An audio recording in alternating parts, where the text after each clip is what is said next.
lá ver o que é que isto terá a ver com o cinema. Portanto, é um livro de Nuno Casimiro e ilustrado por João Bastos Carvalho. Fica uma velha casa que está abandonada. Está abandonada desde sempre. Ou pelo menos desde que me lembro de a ver. É muito parecida com as outras casas das redondezas. Janelas pequenas e uma porta aberta a um palmo do chão. E no piso de cima, janelas maiores em madeira pintada. Na parte de trás, voltada para o que foi o quintal, fica uma escada de pedra com o resto de um corrimão de ferro que termina numa varanda pequena a segurar o telhado. Foi aí, num dos quartos do primeiro andar, que a história aconteceu. Já lá vai algum tempo. Na casa abandonada, nunca vi pessoas. Ninguém a cuidar das paredes esbranquiçadas, enrugando devagar e soltando pedacinhos de estuque esfarolado pelas frinchas cada vez maiores. Nem nunca vi ninguém a renovar o telhado um pouco mais curvado a cada dia, como se estivesse cansado, amolecido, sob o peso das telhas e da chuva. Por lá, apenas encontrava alguns passaritos preenchendo as frestas das paredes com a palha dos ninhos. Muitas ervas a crescerem do chão e da madeira das janelas, mais os raptos do costume e muitas teias de aranha gordas de pó.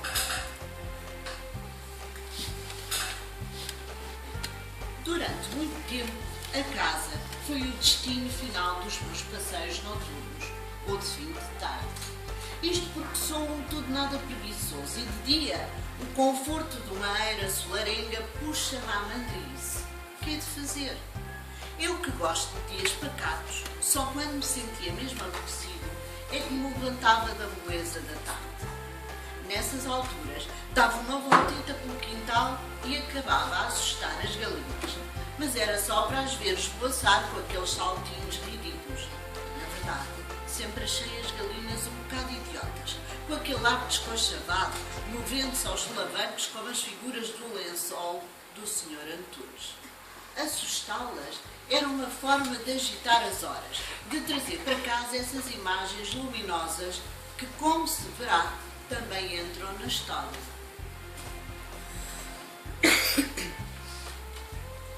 Ora, o Sr. Antunes era um homenzinho gordo, com um bigode preto, muito lustroso, retorcido nas pontas, a apontar para os olhitos muito brilhantes.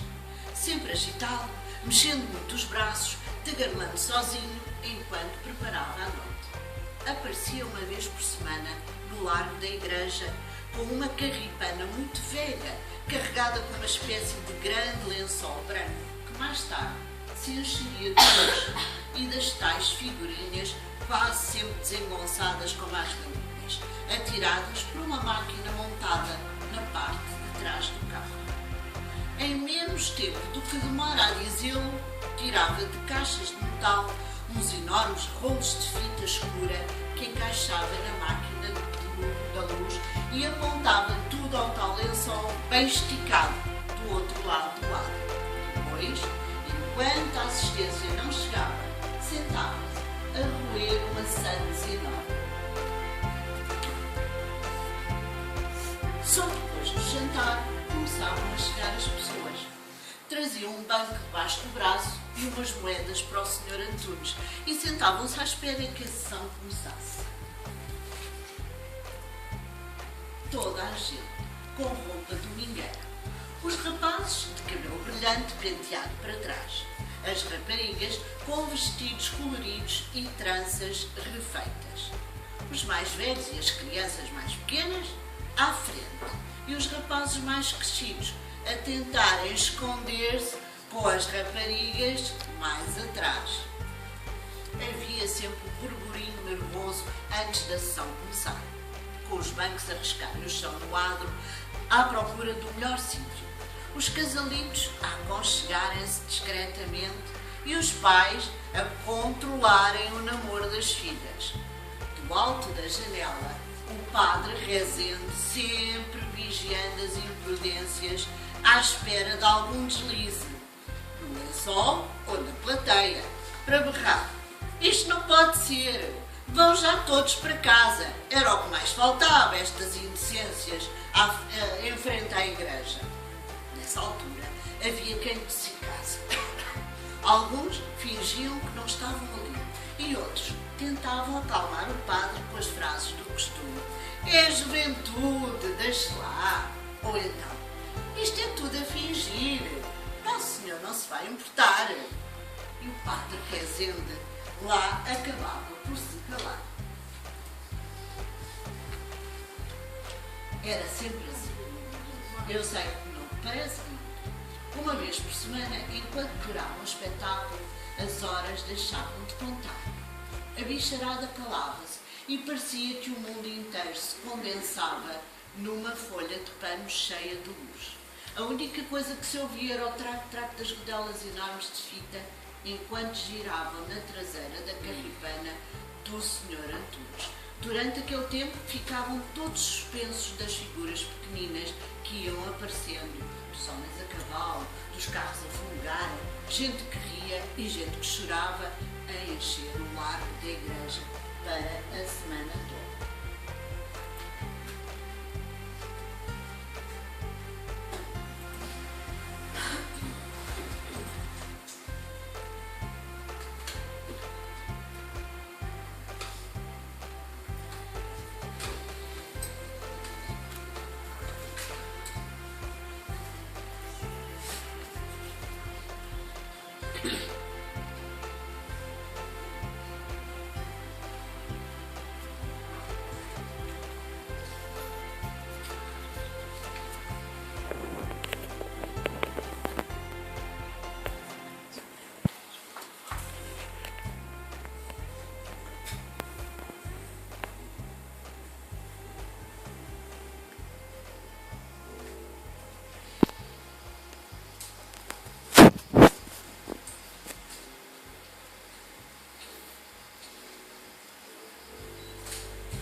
Este senhor, pronto, este é o filme da professora Bárbara. No fim, as imagens desapareciam e as pessoas viam a carripana do senhor Antunes a ir embora.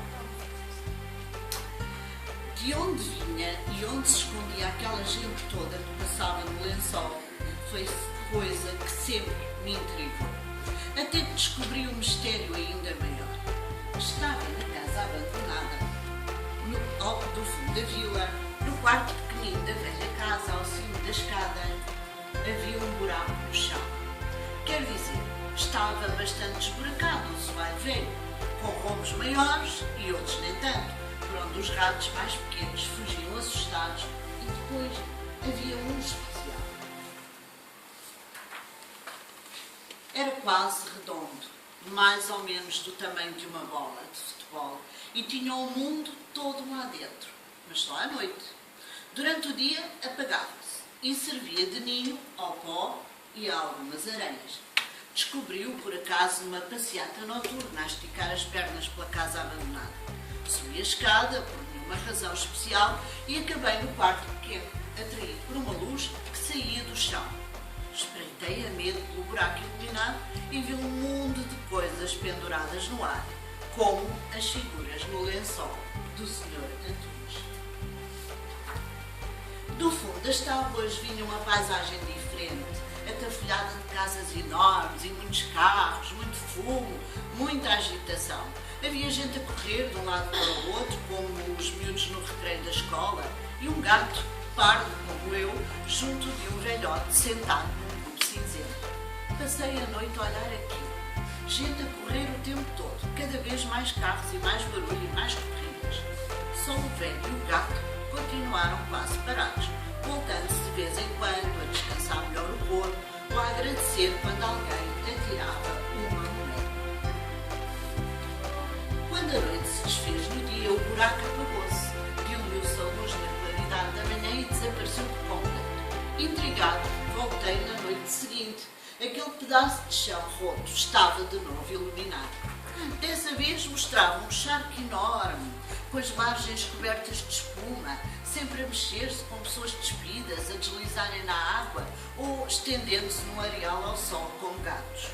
O tempo cheio de calor, pessoas com livros, outras deitadas como se dormissem, alguns comendo gelados, outros jogando uma bola e ainda alguns que pareciam desaparecer na areia. E outra vez, ao nascer do dia, a luz dissolveu-se no ar e o buraco apagou-se. Uma e outra noite, voltei à casa abandonada. Vigiava todos os recantos, cheirava qualquer dobra em redor das paredes, convencido que era ali que o Sr. Antunes ia buscar as figuras que apareciam no lençol. Mas durante o dia, ninguém se aproximava daquele lugar. E à noite, as imagens não paravam de sair do pavimento, sempre diferentes. Em certas ocasiões conseguia ainda captar alguns sons, até mesmo frases inteiras e músicas, mas na maior parte das vezes não percebia muito do que ali se passava. Deixava-me apenas ficar a olhar o mundo a crescer do chão. De vez em quando encontrava gatos, olhando para um soalho igual ao meu, e sentia ganas de saltar, mas no último momento desistia e voltava atrás. Como não podia deixar de ser numa dessas noites. Não está bem. Esta parte não foi. Como não podia deixar de ser numa dessas noites, a curiosidade foi mais forte. Subi ao quartinho do cimo da escada, decidida a saltar. Sem hesitar, larguei a correr desde a entrada e lancei-me de olhos fechados no soalho roto, confiando que das 7 vidas ainda nenhuma me faltava. Não sei o que aconteceu, nem quanto tempo demorou. Lá no íntimo sempre pensei que acordaria no lençol do Sr. Antunes.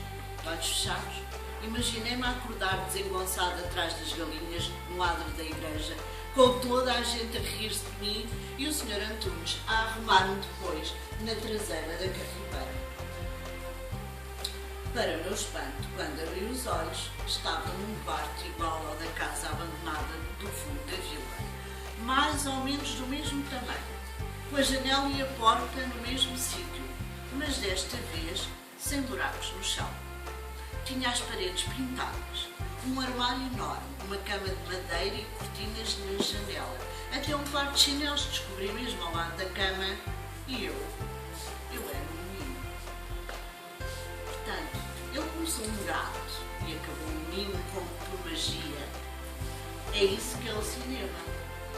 Para nós é quase uma magia. Como é que aparecem ali aquelas imagens? Como é que as imagens se movimentam? Como é que têm vida? Como é que aparecem pessoas a falar? O cinema parece uma magia. Mas vocês vão hoje aprender como é que aquelas imagens se movimentam, como é que falam, como é que, no fundo, as histórias do cinema apareceram, como é que vocês conseguem ver um filme que vos maravilha tanto. Está bem? Pronto. Para vocês, mais um novo módulo do Newton, história animada, portanto trago-vos até vocês a animação ótica. Não sei se vocês sabem o que é. Não? Alguém sabe? Diz. Animação ótica. Estavas a dizer aqui qualquer coisa. É uma ilusão de ótica. Nós mais à frente já vamos perceber melhor do que é que se trata. Portanto, acabaram de ler O Mundo no Chão. Espero que tenham gostado desta pequena história. E algum de vocês sabe como é que eram realizados os filmes antigamente?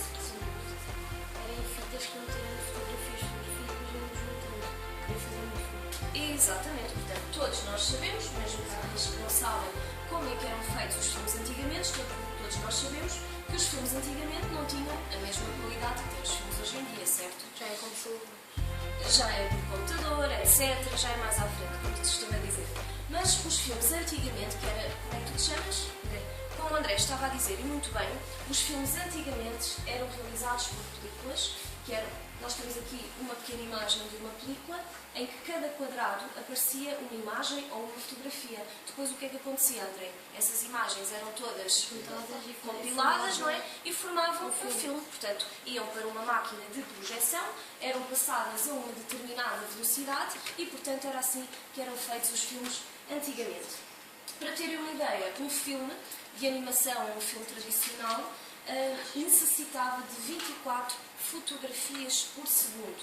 Isso significa que um minuto, fazendo aqui as contas, juntando um bocadinho de matemática, um minuto de filme. Para um minuto de filme necessitava-se de 1440 imagens e 86.400 imagens por hora. Está bem? Atualmente utiliza-se em média cerca de 30 imagens por segundo, como eu vos acabei de dizer.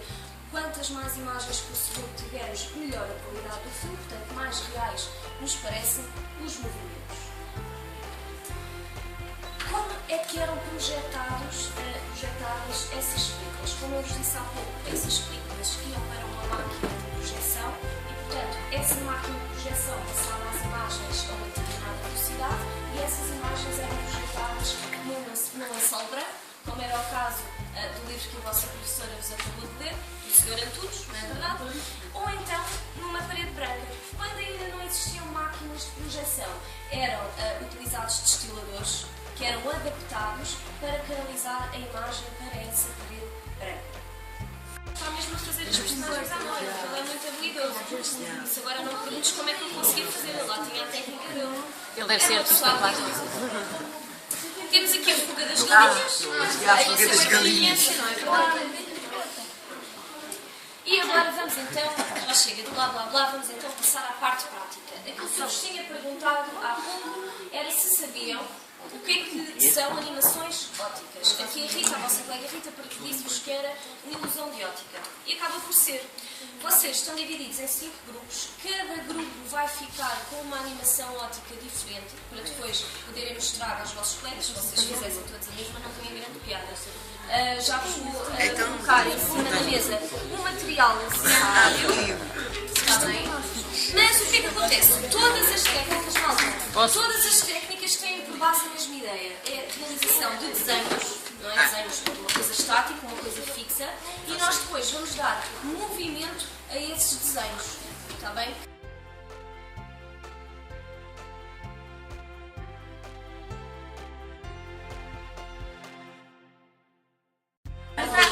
Alguém acha que vou tornar com outro dedo, estás a ver?